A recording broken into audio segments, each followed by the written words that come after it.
გამარჯობა, ეს არის გადაცემა გვერდიდან და მე ვარ დავით კალანდია. პოლიტანალიტიკოსმა ირაკლი მელაშვილმა განაცხადა, გირჩი ჯაფარიძის დაჭერა მუქარაა, რომ ვინც ხელისუფლებას წინააღმდეგობას გაუწევს, ყველას ციხეში ჩააგდებენ. და ეს ადამიანი თავის თავს უწოდებს პოლიტანალიტიკოსს. მეგობრებო, ზოგჯერ მოცალეობის ჟამს როდესაც მარტო ვრჩები, საკუთარ თავს ვეკითხები, იქნებ რაღაცაში ვცდები, თან ვცდები კარდინალურად. ასაკურველია ეს არაა გამორიცხული, რადგან შეუმსწარი არავინაა გარდა უზენაესისა. თუმცა მე რომ მკითხო, მანაც ბევრი შეცდომა დაუშვა, რაზეც 100 წლის მერე იმედია პირადად შევეკითხები. და ვეკითხები ჩემს თავს, რამე ხო არ მეშლება მეთქი. მე იმ ადამიანებს უსვავ კითხვებს, ვისიც მჯერა და ვისიც მწამს და ისინიც მეუბნებიან, რომ ისეთი აბსურდი ხდება, რომ ზოგჯერ ჩვენც ვიბნევით ხოლმე, რამე ხომ არ გვეშლებაო. აი, მელაშვილის მაგალითზე რომ ვილაპარაკოთ. სანდომიანი გარეგნობის ადამიანი, მესამე მოწვევის პარლამენტის წევრი და ასე შემდეგ. უნივერსიტეტის ჰქონია დამთავრებული საბჭოეთის დროინდელი უნივერსიტეტი, როდესაც მე რომ მკითხო, გაცილებით უფრო ფუნდამენტური ცოდნა მიიღებოდა ვიდრე ახლა, ხო და ამიხსენით, რას ნიშნავს მისი ფრაზა, რომ ვინც ხელისუფლებას წინააღმდეგობას გაუწევს, ყველას იჭერენო. ჯაფარიძეზე იყო ამ შემთხვევაში ლაპარაკი. რას ნიშნავს ხელისუფლებისთვის წინააღმდეგობის გაწევა, კანონის დარღვევა? ანუ კანონის დარღვევა არ უნდა ისჯებოდეს? სრულიად სამართლიანად დაკისრებული 20,000-იანი გირაოს არ გადახდა. ეს დასჯადი არაა? როდესაც ილიაონის სტუდენტურა გამოდის და აპროტესტებს ადამიანისთვის საზიზღარი შეურაცხყოფის მიყენებაზე 12 დღიან ადმინისტრაციულ პატიმრობას, ამას მე საკმაოდ გულგრილად ვიღებ, იმიტომ რომ მაპატიონ მშობლებმა და მე მათ სერიოზულად ვერ აღვიქვაო. მათ ლაპარაკს რომ გავიგონებ, ისეთი შთაბეჭდილება მრჩება, რომ უნივერსიტეტის სტუდენტი კი არა, საბავშვო ბაღის გამოსაშვები ჯგუფის გაკაპასებული აღზრდელი ჩლიფინებს. წარმოვიდგენ ხოლმე, რომ ამ ჩლიფინის დროს ალბათ ის პროტესტანტი სტუდენტი კი ფეხებსაც აბაკუნებს. და ვიმეორებ, მათი უსუსური პერფორმანსები ჩემზე შთაბეჭდილებას არ ახდენენ. მათთვის კანონმდებლობა გადმონაშთია. იმ წესებით უნდა ცხოვრება, რასაც თვითონ მოიგონებენ.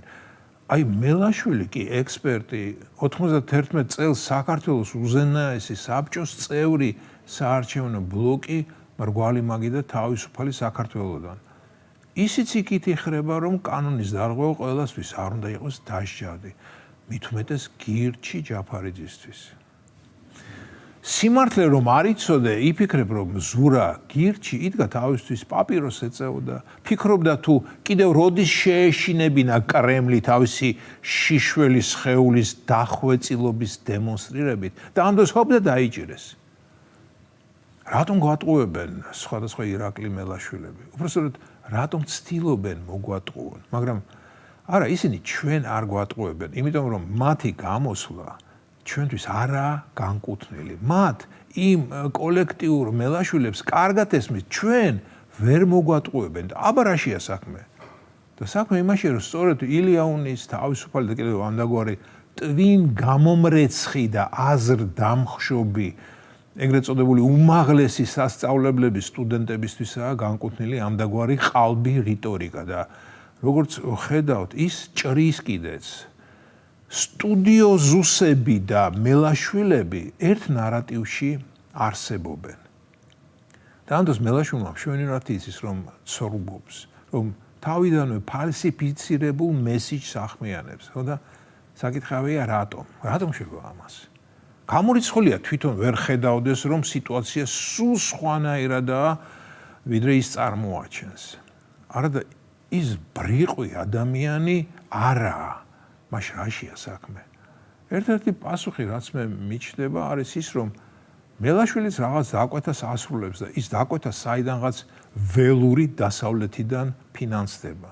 დიახ, არაა გამორიცხული, რომ ისიც გრანტებზეა ჩამოკონციალებული და გრანტებზე დამოკიდებულებამ კი მიჩვევა იცის. მე ამას გრანტომანიას ვუწოდებ. დიახ, მეგობრებო. უაზრო გრანტები ხშირ შემთხვევაში აავადებს ადამიანს. აჩვევს იოლ ფულს. მე ახლა არ ვამბობ, რომ ჭეშმარიტებას ვაღადებ იმის შესახებ, რომ მელაშვილი გრანტებით იკვებება. არ მაქვს ასეთი ინფორმაცია. უბრალოდ ვარაუდის დონეზე მოგახსენებთ. აბა სხვა რა უნდა იყოს, არ ვიცი. ანდა ისიც იმ კატეგორიას ეკუთვნის, ვინც ოცნებაზეა გაბრაზებული, რომ არ დააფასეს, არ ჩაიხუტეს, არ დაასაქმეს. დიახ, ასეთი ხომ ბევრი აღმოჩნდა, ვინც ფიქრობდა, რომ ხელებს მოითბობდა და წელშიც გასწორდებოდა ოცნების ხარჯზე. საწყენია, დიახ, აი საწყენია, როდესაც არაბრიყვი ადამიანი იქცევა ბრიყულად. ბრიყულად და რაც უფრო უარესია, მავნებლურად.